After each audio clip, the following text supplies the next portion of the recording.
Digital disinformation ऐं cyber crime हिन दौर जा वॾा चैलेंजिस आहिनि। फेक न्यूज़ जे चैलेंज खे मुंहुं ॾेई रहिया आहियूं। टेक्नोलॉजी सॼी दुनिया में तरक़ी करे रही आहे। असांखे तरक़ी लाइ बि जदीद टेक्नोलॉजी इख्तियार करणी पवंदी। सिंध बदतरीन ॿोॾ खे मुंहुं ॾिनो। सिंध ख़ूबसूरत सक़ाफ़त वारी धरती आहे।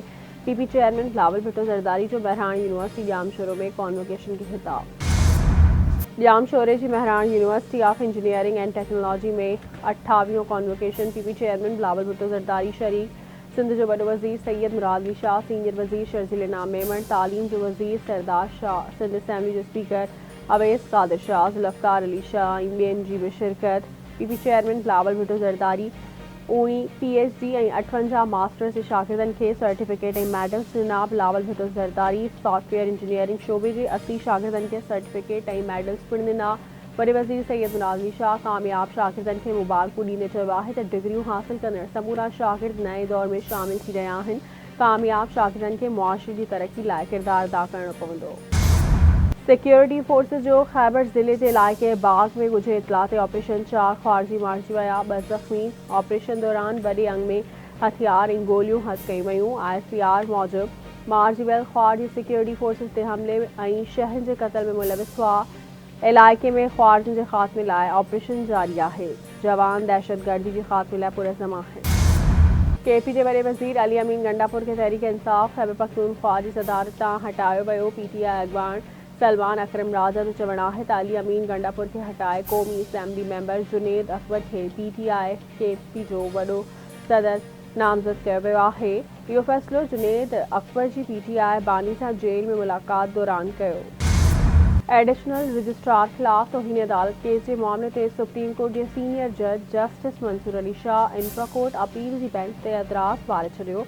जस्टिस मंसूर अली शाह जजिस कमेटी खे ख़त लिखी जस्टिस जमाल मंदुखेल ऐं जस्टिस मोहम्मद अली मज़हर जी शमूलियत ते एतराज़ वारियो। जस्टिस मंसूर अली शाह जो चवणु आहे त बेंचिस इख्तियार जो केस असां खां वापसि वठण जो फ़ैसिलो ॿिन्ही कमेटियुनि कयो। कमेटियुनि में शामिल आहिनि जजिस जे फ़ैसिले ते ई सवाल आहिनि। कमेटी में शामिल मेंबर पाण जज नथा बणिजी सघनि। संदसि एतराज़नि खे रिकॉर्ड जो हिसो बणायो वञे। तहरीक इंसाफ़ 6वीं आइनी तरमीम के सुप्रीम कोर्ट में चैलेंज करे छॾियो। दरख़्वास्त में 6वीं आइनी तरमीम खे कलअदम करार ॾियण जी इस्तदा। दरख़्वास्त में मौक़िफ़ इख्तियार कयो वियो आहे त पार्लियामेंट आइन जी बुनियादी शयुनि खे तब्दील नथी करे सघे। अदलिया जी आज़ादी आइन जो बुनियादी जुज़ आहे ऐं अदलिया जी आज़ादी ख़िलाफ़ का तरमीम नथी करे सघिजे। इन करे आइनी तरमीम इख्तियारनि जी विच ऐं आइनी उसूल जे ख़िलाफ़ आहे।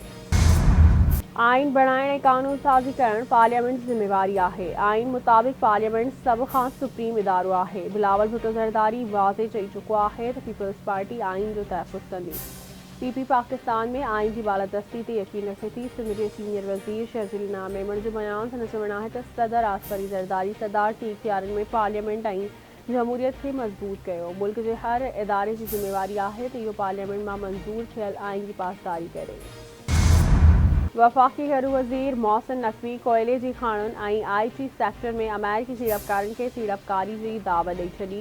मोहसिन नक़वी जो वॉशिंगटन में US चैम्बर ऑफ कॉमर्स जो दौरो ऐं अमेरिका पाकिस्तान बिज़नेस काउंसिल जे वफ़द सां मुलाक़ात माइनिंग ऐं इंफॉर्मेशन टेक्नोलॉजी जे शोबनि में सीड़पकारी ऐं सहकार वधाइण ते ॻाल्हियूं। मोहसिन नक़वी चयो आहे त US काउंसिल पाकिस्तान में सीड़पकारी जी बेपनाह मौक़नि मां फ़ाइदो हासिल करे सघे थी।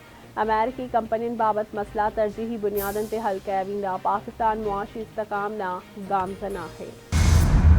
ऐं यूक्रेन समेत सॼी दुनिया में अमेरिकी इमदाद आर्जी तौर रोकी वई। इसराइल ऐं मिस्र लाइ फ़ौजी फंडिंग खे छूट। ताइवान ऐं उर्दन जो इमदादी प्रोग्राम मुअतल। अमेरिकी परॾेही वज़ीर पारां 90 ॾींहनि लाइ प्रोग्राम मुअतल कया विया।